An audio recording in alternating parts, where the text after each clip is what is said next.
Governor గారిని ఎక్కడ దాచావు? ఎందుకురా నా కడుపున చెడబుట్టావు?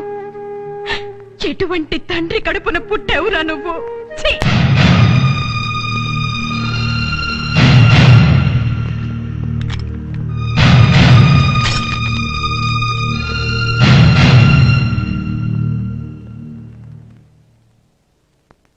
మీ నాన్నకు వ్యతిరేకంగా సాక్ష్యం చెప్పిన డాక్టర్ పాండురంగాన్ని జైలరు జెట్టీలను కిడ్నాప్ చేసి తుపాకీతో బెదిరించి బలవంతంగా వాళ్ళ చేత సాక్ష్యం చెప్పించావు కదూ? అవును సార్. అంటే నువ్వు పంపించిన క్యాసెట్ తుపాకీతో చంపుతానని బెదిరించి బలవంతంగా సాక్ష్యం చెప్పించి పంపిన క్యాసెట్. అవును సార్. ఈ పూర్తి చర్య వెనక సంఘ విద్రోహ శక్తులతో నీకు సంబంధం ఉందని అంగీకరిస్తున్నావా? అవును. ఆ సంఘ విద్రోహ శక్తులతోనే గవర్నర్ గారిని కిడ్నాప్ చేయించావు. అవును సార్. నక్సలైట్లతో సంబంధం ఉంది అని తనే స్వయంగా ఒప్పుకున్న కారణంగాను, గవర్నర్ కిడ్నాప్ కి తనే బాధ్యుణ్ణని ఒప్పుకున్న కారణంగాను, ముద్దాయి చిన్న ఉరఫ్ చిన్న సత్యనారాయణరావు అనబడే ఇతనికి సెక్షన్ 420, 420A, 302, 302A ప్రకారం 5 సంవత్సరాలు కఠిన కారాగార శిక్ష విధించటమైనది.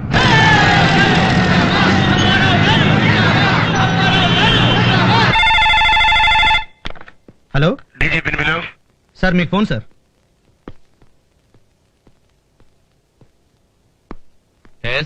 ఏమైనా డీజీపీ బాగున్నావా? Okay sir. ఓకేనా? ఆల్ రైటా? Happy sir? నా సంగతి ఎలా ఉన్నా మీరు హ్యాపీయే కదా సార్? సరే గాని ఆ సాక్షులను అడవిలోకి ఎప్పుడు పంపుతావా? పంపిస్తామండి. అంటే నాకేం ఇబ్బంది లేదు. కాకపోతే అడవిలో ఉన్న నా కొడుకులు మా ఖతర్నాక్ గాళ్ళు. ఆలస్యమైందనుకో విసుగుపుట్టి పుసుక్కుని గవర్నర్ చంపేస్తారు. దాంతో రాష్ట్రం అంతా అల్లకల్లోలం అయిపోద్ది. లాండ్ ఆర్డర్ గొడవ. మీరు అడిగిన ప్రకారం మీరు పంపిన మధ్యవర్తులకే సాక్షులిద్దరిని అప్పగించాం. వాళ్ళు ఇప్పటికే మీ దగ్గరకు వస్తూ ఉండి ఉంటారు. మీరు చెప్పిన ప్రకారం గవర్నర్ గారిని వెంటనే విడుదల చెయ్యండి.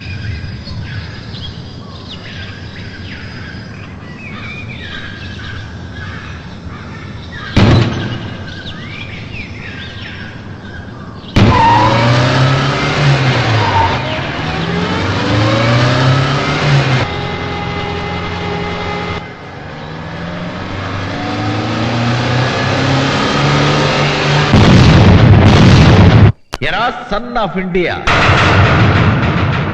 ఒక పెగ్గేస్తావా? ఓ, నువ్వు వెయ్యవు కదూ. You are protector of national property. జాతి జాతి అంటూ మహాత్మా గాంధీ దగ్గర నుండి పొట్టి శ్రీరాముల దాకా బలైపోయారా బచ్చా. ఆఫ్టర్ ఆల్ నువ్వెంత? గవర్నర్ని విడిపించడం కోసం సాక్షులను వదిలేసి నువ్వు జైలుకు వచ్చావు. అక్కడ సాక్షులు డమాల్స్, సాక్షులు తీసుకువెళ్లిన మీడియేటర్స్ డమాల్స్. తెల్లారేసరికి గవర్నర్ డమాల్స్, తరువాత సీఎం డమాల్స్, ఆ తరువాత WWW Apparao CM, I am commissioner of police.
ఎవడదే?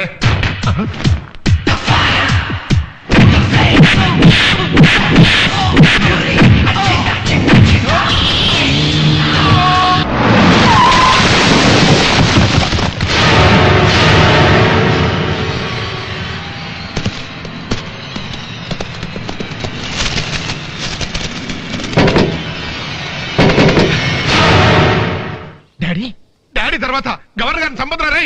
ఏంటి గవర్నర్ గారిని చంపొద్దా? ఎందుకు చంపొద్దు? తర్వాత చెప్తా గానీ ముందు ఆయన వదిలేసేయండి రా. వదిలేమంటావా? నీకేమైనా పిచ్చెక్కిందా? అవును, నువ్వెందుకు వచ్చావు? ప్రాణం కాపాడుకోవడానికి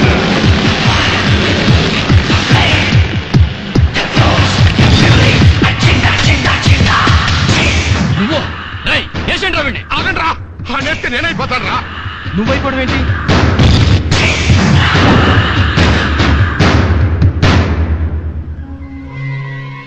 ఏంట మిస్టర్ అప్పారావు, ఒక్కసారి చొక్కా పైకెత్తు.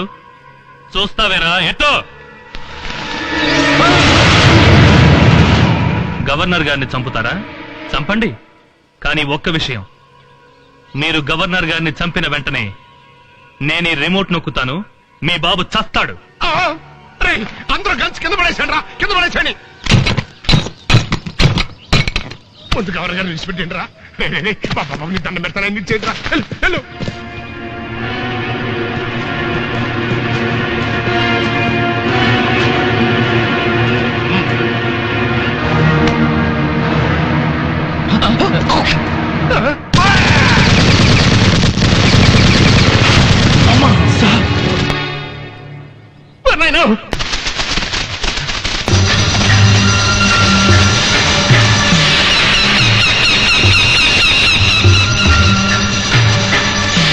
మీ అమ్మ అక్కడ బంగారు కదా ఎదురా.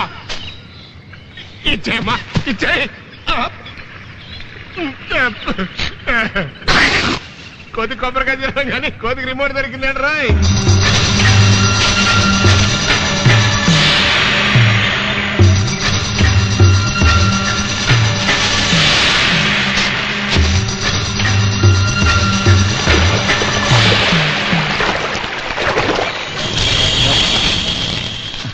అడుగుచ్చినా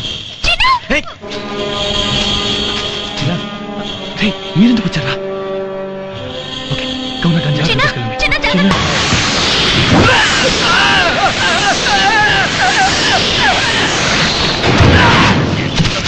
నాయను అయ్యో, ఇచ్చే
నా బతుకు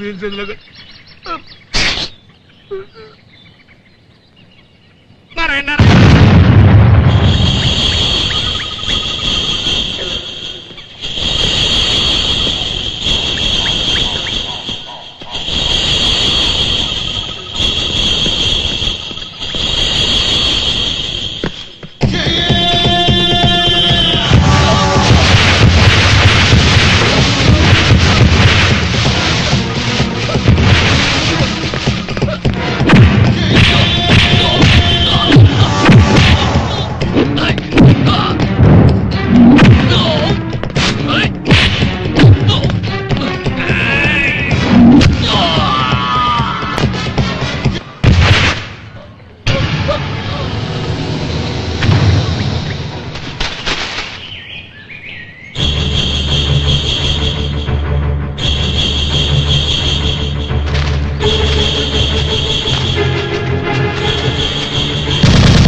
ఆగండి.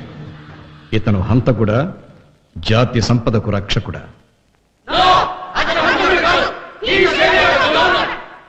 No whatever it is, he kill the people. అతను మనుషులు చంపాడు. క్రిమినల్స్ అయినా చట్టాన్ని అతని చేతిలోకి తీసుకుంటే ఎలా? చట్టాన్ని చేతుల్లోకి తీసుకుని చట్టం చేసే పనిని ఏ పౌరుడు స్వతంత్రంగా చేయరాదు. తనకు తన కుటుంబానికి సంఘ విద్రోహ శక్తులు ఎంత ఘోరం చేసినా చట్టాన్ని ఆశ్రయించాడు తప్ప చట్టాన్ని చేతుల్లోకి తీసుకోలేదు చిన్న. కానీ ఆ దేశద్రోహులు చట్టాన్ని కబ్జా చేసినప్పుడు దాన్ని కాపాడడానికి ఒక వీర సైనికుడయ్యాడు. జాతిని కాపాడడానికి సైనికుడు ఎంతమందిని చంపితే అంత వీరుడు. అందుకే చిన్న క్షమార్హుడు. జనగణమన అధిన